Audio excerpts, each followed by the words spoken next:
Баршаларыңызға қайырлы күн. Меруерт асханасының тұрақты көрермендері, менің каналыма қош келдіңіздер. Сіздермен бірге қияр қосылған личо салатын дайындайтын боламыз. Құрамы қолжетімді, көп заттарды қажет етпейді, көп уақытыңызды да алмайды. Өте тез жасалынатын салаттардың бірі. Егер сіз қандай салат жасағыңызды білмей отырған болсаңыз, міндетті түрде осы салатты жасауға кеңес етемін. Міндетті түрде менің рецептіммен жасап, кері байланыс жасауды ұмытпаңыздар. Құрамын барлығын описание бөліміне қалдырамын, сол жерден қараңыздар. Бізге керекті қызанағымызды жақсылап жуып алатын боламыз. Керек емес жерлерін алып тастаймыз. Осы кезде ет тартқышымызды дайындап, қызанағымыздың барлығын ет тартқыштан өткізіп алатын боламыз. Енді жаз мезгілінің соңғы айлары болғандықтан, енді қыз-келіншектердің барлығы осы банкі жабумен жанталасып отырған боларсыздар. Сондықтан міндетті түрде сіздің салаттарыңыздың ішінде осы личо салаты болуы тиісті деп ойлаймын. Енді тәбетіңізді ашатын керемет салаттардың бірі.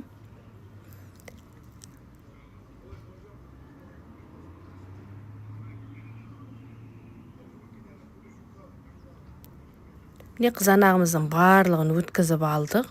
Одан кейін 4-5 штуктай ащы бұрышымызды пайдаланамыз. Енді сіздер қатты ащы болғанын қаласаңыз, енді 6-7 қоссаңыздар болады.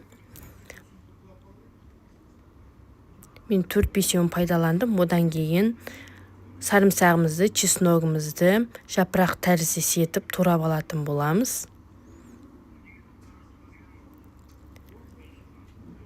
Қызанақты үлкен ыдысымызға құйып, газге қойып, осы кезде қайната береміз.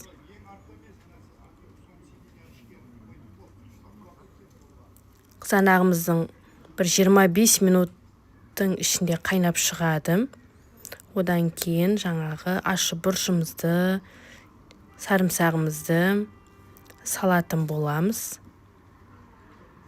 Жақсылап тұрып араластырып, одан кейін қиярымызға кірісетін боламыз. Менің каналымда түрлі салат рецептері өте көп. Сіздер де соны қарап жасаңыздар деп кеңес етемін. Егер жасаған болсаңыз, міндетті түрде кері байланыс жасап, пікір қалдырып кетуді ұмытпаңыз. Біздің қызанағымыз қайнаған, сарымсағымызды, ащы бұрышымызды салдық, жақсылап тұрып бір араластырып алып, астын баяу отқа қойып, қайнататын боламыз. Енді осы кезде қызанағымызды жақсылап тұрып жуып алдық. Осындай дөңгелек тәріздес етіп, турап алатын боламыз. Қатты жуан етпеңіздер, орташа көлемде етіп турап аламыз, дәл видеодағыдай. Енді сіздер көп жасайтын болсаңыздар, енді еселеп қызанағын, көкөністердің барлығын көбейтіп қосасыздар. Осы рецептпен менде 6 банка шықты. Міне бір қайнаған қызанақтың үстіне қиярымызды салдық. Жақсылап тұрып араластырамыз. Мына қиярды салғаннан кейін, енді қызанағымыздың оты баяулап қалады. Енді астын жағып, жақсылап тұрып араластырып, тағы да бір 25 минуттай қайнататын боламыз. Осы кезде параллель енді банкымызды, қақпағымызды буландырып алатын боламыз. Аскөгімізді де турап аламыз. Енді сіздер кейінза қандай аскөктер бар, өзіңізге ұнайтын, соны қоссаңыздар болады. Мен укроп қостым. Дәміне қарай тұзын, қантын саламыз. Мен 3 қасық тұз салдым, 2 қасық қант салдым. Жақсылап тұрып араластырып алатын боламыз.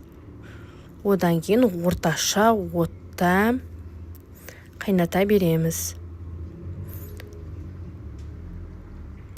10 минут өткеннен кейін осындай 3 қасық толтыра уксус құямыз. Міне укробымызды да салдық.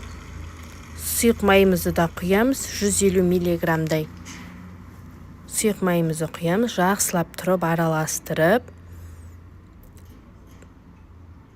бір 25 минуттың шамасында баяу отта қайнатып алатын боламыз.